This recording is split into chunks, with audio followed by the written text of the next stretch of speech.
బంగాళాఖాతంలో థానే తుఫాను మరింత బలపడుతోంది. ఈ తుఫాను తీరాన్ని దాటే టైంలో రాష్ట్రంలో భారీ వర్షాలు పడే అవకాశాలు కనిపిస్తున్నాయి.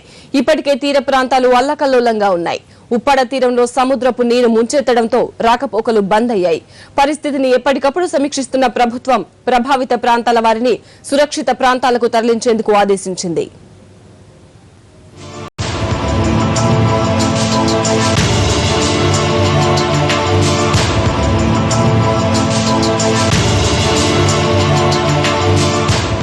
బంగాళాఖాతంలో ఏర్పడిన తుఫాను ప్రస్తుతం చెన్నైకు 350 కిలోమీటర్ల దూరంలో ఆగ్నేయంగా కేంద్రీకృతమై ఉంది. వచ్చే 24 గంటల్లో అది ఆగ్నేయం నుంచి వాయువ్య దిశగా కదిలే అవకాశం ఉంది. రేపు ఉదయం వరకు ఉత్తర తమిళనాడు, దక్షిణాంధ్ర తీరంలో పుదుచ్చేరి మీదుగా తుఫాను తీరం దాటే అవకాశాలున్నాయి. దీంతో దక్షిణ కోస్తా, చిత్తూరు జిల్లాల్లో భారీ వర్షాలు పడతాయని వాతావరణ శాఖ అధికారులు తెలిపారు.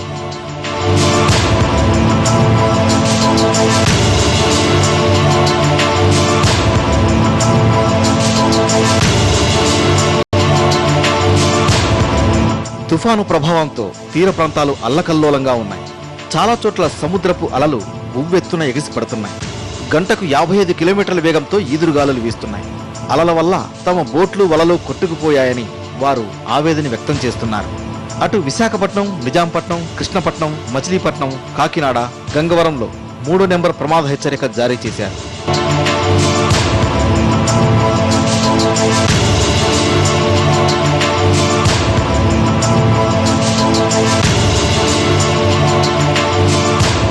ఇటు తూర్పుగోదావరి జిల్లా ఎస్కొత్తపల్లి మండలంలోని ఉప్పాడలో సముద్రం అల్లకల్లోలంగా మారింది. సముద్రం పక్కనే వేసిన రోడ్డు దారుణంగా పాడైపోయింది. దీంతో ముందు జాగ్రత్త చర్యగా అధికారులు వాహనాల రాకపోకల్ని ఆపేశారు.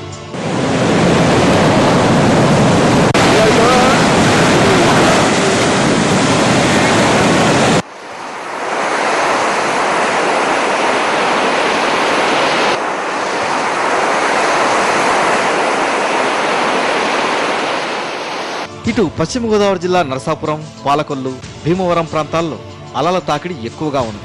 మైనవాణి లంకలో బోట్లు కొట్టుకుపోయాయి. విశాఖ జిల్లాలోని ఎస్రాయవరం మండలంలోని తీర గ్రామాల్లో అలల ఉధృతికి బోట్లు ధ్వంసం కాగా, భీమిలి మండలంలోని మంగమారిపేటలో ఫైబర్ బోటు గల్లంతైంది. గుంటూరు జిల్లాలోని తీర ప్రాంత గ్రామాల ప్రజలు వారి వారి బోట్లు, వలలను సురక్షిత ప్రాంతాలకు తరలించుకున్నారు. సంక్రాంతి పండుగకు ముందు చేపల వేట సాగకపోవడంతో ఆర్థికంగా చితికిపోయామంటున్నారు జాలర్లు. ప్రకాశం జిల్లా చీరాలలో ఉప్పాడకు చెందిన మత్స్యకారులు 7గురు సముద్రంలో చిక్కుకుపోయారు.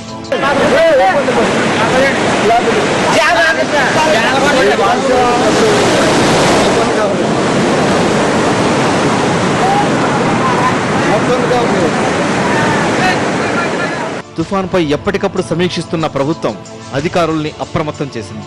ప్రభావిత జిల్లా కలెక్టర్లతో ఫోన్లో మాట్లాడిన ముఖ్యమంత్రి కిరణ్ తుఫాన్ సహాయక కంట్రోల్ రూమ్ల ఏర్పాటుకు ఆదేశించారు. ఎప్పటికప్పుడు సహాయ చర్యలు చేపట్టాలని ఆదేశించారు. పరిస్థితిని బట్టి చర్యలు తీసుకునేందుకు అధికారులు అప్రమత్తం అయ్యారు. తూర్పుగోదావరి జిల్లాలో థానే తుఫాను ప్రభావంతో అలలు ఎగసి పడుతున్నాయి. అల్లవరం మండలం వాడలరేవులో నిన్న మధ్యాహ్నం నుంచి 5గురు మత్స్యకారులు సముద్రంలోనే చిక్కుకున్నారు. వారిని బయటకు తెచ్చేందుకు కాకినాడ కోస్ట్ గార్డ్ సిబ్బంది ప్రయత్నించినా అలల ఉధృతి కారణంగా వారి వద్దకు చేరుకోలేక వెనుదిరిగారు. దీంతో వైజాగ్ కు చెందిన నావికా రక్షణ దళం రంగంలోకి దిగింది. అంతర్వేదిలోనూ 7గురు మత్స్యకారులు సముద్రంలో చిక్కుకున్నట్లు సమాచారం. కాకినాడ ఉప్పాడ రోడ్డు ధ్వంసమైంది. ఆ రోడ్డును పూర్తిగా మూయించేశారు.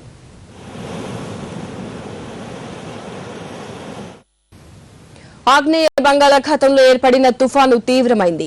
చెన్నైకి ఆగ్నేయంగా 300 కిలోమీటర్ల దూరంలో కేంద్రీకృతమైంది. పశ్చిమ వాయువ్య దిశగా కదులుతూ రేపు ఉదయం చెన్నై, నాగపట్నం మధ్య తీరం దాటనుంది. తుఫాను ప్రభావంపై వాతావరణ కేంద్రం అధికారితో మా ప్రతినిధి ఫేస్ టు ఫేస్. బంగాళాఖాతంలో ఏర్పడిన తుఫాను తీవ్ర తుఫానుగా మారింది. ప్రస్తుతం చెన్నైకి తూర్పు ఆగ్నేయంగా 350 కిలోమీటర్ల దూరంలో కేంద్రీకృతమైంది. పశ్చిమ వాయువు దిశగా ఇది కదులుతూ మరింత బలపడుతుందని చెప్పి విశాఖ వాతావరణ హెచ్చరికల కేంద్రం అధికారులు చెప్తున్నారు. ప్రస్తుతం మన విశాఖ వాతావరణ హెచ్చరిక కేంద్రం వద్ద సార్ డ్యూటీ ఆఫీసర్ అడిగి తెలుసుకోండి. సార్ చెప్పండి సార్, అసలు ఈ తుఫాను ఎక్కడ కేంద్రీకృతమైంది? అసలు నైరుతి బంగాళాఖాతంలో ఈరోజు ఉదయం 2:30 గంటలకు తీవ్ర పెను తుఫాను చెన్నైకి 350 కిలోమీటర్ల దూరంలో కేంద్రీకృతమైంది. అది పశ్చిమ దిశగా పయనించి రేపు అనగా 30వ తారీఖుని ఉదయం సరికి తీరం దాటే అవకాశాలు కనబడుతున్నాయి. నాగపట్నం చెన్నై మధ్యలో పుదుచ్చేరి దగ్గర తీరం దాటే అవకాశాలు కనబడుతున్నాయి. దీని ప్రభావం రాగల 24 గంటల్లో దక్షిణ కోస్తాలో చాలా చోట్ల భారీ నుండి అతి భారీ వర్షాలు కురుస్తాయి. 1-2 చోట్ల 25 సెంటీమీటర్లు అంతకన్నా హెచ్చుగా కూడా కురిసే ప్రభావం ఉంది. ఇదే సమయంలో బలమైన ఈదురుగాలులు దక్షిణ కోస్తా వెంబడి గంటకు 45 నుండి 55 కిలోమీటర్ల వేగంతో బలమైన ఈదురుగాలులు ఉంటాయి. ఈరోజు రాత్రి సరికి తీరం దాటే సమయంలో దక్షిణ కోస్తా వెంబడి గంటకు 100 నుండి 110 కిలోమీటర్ల వేగంతో బలమైన గాలులు ఉంటాయి. రాష్ట్రంలోని ప్రధాన వాటర్లలో ఎన్నో ప్రమాద హెచ్చరిక జారీ చేశారు. అసలు ఏంటి పరిస్థితి? రాష్ట్రంలోని అన్ని వాటర్ లెవెల్లో కూడా అన్ని పోర్టుల్లో కూడా ప్రమాద హెచ్చరిక 3వ నెంబర్ ప్రమాద హెచ్చరిక ఎగురవేయబడింది. ఈ తుఫాన్ తీరం దాటే సమయంలో 1 మీటర్ హైట్ వరకు సముద్రపాలలు నెల్లూరు జిల్లాలోని తీరంలోని వచ్చే అవకాశాలు ఉన్నాయని తెలియజేయడం జరుగుతుంది. సరే, రాష్ట్రంలోని మిగిలిన ప్రాంతాల్లో ఈ తుఫాను ఏ విధంగా ప్రభావం చూపుతుంది? రాష్ట్రంలో ముఖ్యంగా మన ఉత్తర కోస్తాలోని శ్రీకాకుళం, విజయనగరం, విశాఖపట్నం డిస్ట్రిక్ట్స్లో బలమైన ఈదురుగాలులు ఉంటాయి. వర్షం కూడా మోడరేట్గానే ఉంటుంది. అంతే తప్ప భారీ వర్షాలు ఉండే అవకాశం మనకు తక్కువ. ఖచ్చితంగా ఇది తీరం దాటే అవకాశం ఉంది సార్. అది ఎక్కడ దాటే అవకాశం ఉంది అసలు? ఇది రేపు ఉదయం 30వ తారీఖు ఉదయం సరికి నాగపట్నం చెన్నై మధ్యలో పాండిచేరి దగ్గరలో తీరం దాటే అవకాశం ఉంది. ఇది ఇక్కడ ఇప్పుడు మనకి సిస్టమ్ ఇక్కడ దగ్గరలో ఉంది. ఇది నాగపట్నం చెన్నై మధ్యలో పుదుచ్చేరి దగ్గరలో తీరం దాటుతుందని ఆశిస్తున్నాం. ఇప్పుడు మన రాష్ట్రంతో పాటు తమిళనాడు మీద ఏమైనా ఈ తుఫాను ప్రభావం ఎలా ఉంటుంది? దీని ప్రభావం ముఖ్యంగా మనకి తమిళనాడు రాష్ట్రానికి చాలా హెచ్చుగా ఉంటుంది. వాళ్ళకి అక్కడ డ్యామేజెస్ చాలా హెవీగా కూడా, ఎందుకంటే అది తీరం దాటేది తమిళనాడు తీరం దగ్గరే కాబట్టి బలమైన ఈదురుగాలులు ఉండడం వల్ల చెట్లు పెకిలించబడ్డం, ఈ హట్స్ అన్ని పడిపోవడం అని, కమ్యూనికేషన్ బ్రేక్ డౌన్స్ అన్ని రకాలన్నీ ఉంటాయి.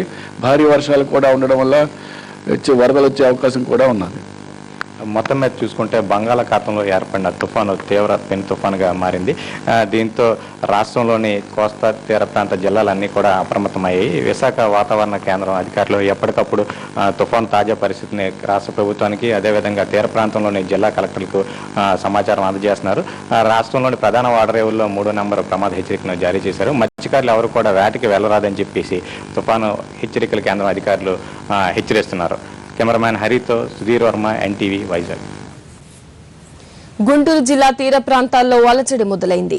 బాపట్ల మండలం దాన్వాయిపేటకు చెందిన ఒక బోటు సముద్రంలోకి వెళ్లి చిక్కుకుపోయింది. ఆ బోటులో 4 మత్స్యకారులు ఉన్నట్లు అధికారులు చెబుతున్నారు. 100 నాటికల్ మైళ్ల దూరంలో వారు ఉన్నట్లు సమాచారం.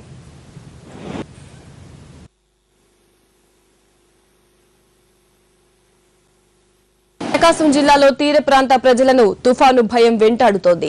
తూర్పుగోదావరి జిల్లా ఉప్పాడలో సముద్రం వేటకు వెళ్లి గల్లంతైన మత్స్యకారులు ఒంగోలు సమీపంలోని కొత్తపట్నం తీరం వద్ద సురక్షితంగా ఒడ్డుకు చేరారు. జిల్లాలో తుఫాను పరిస్థితులను ఎదుర్కొనేందుకు అధికారులు సిద్దంగా ఉన్నారు. అన్ని శాఖల అధికారులు సమావేశమై పరిస్థితిని సమీక్షిస్తున్నారు. తీర ప్రాంతంలోని 11 మండలాల్లో మత్స్యకారులు తమ బోట్లను ఒడ్డుకు చేర్చుకున్నారు. న్యూస్ ఆన్లైన్లో షార్ట్ బ్రేక్.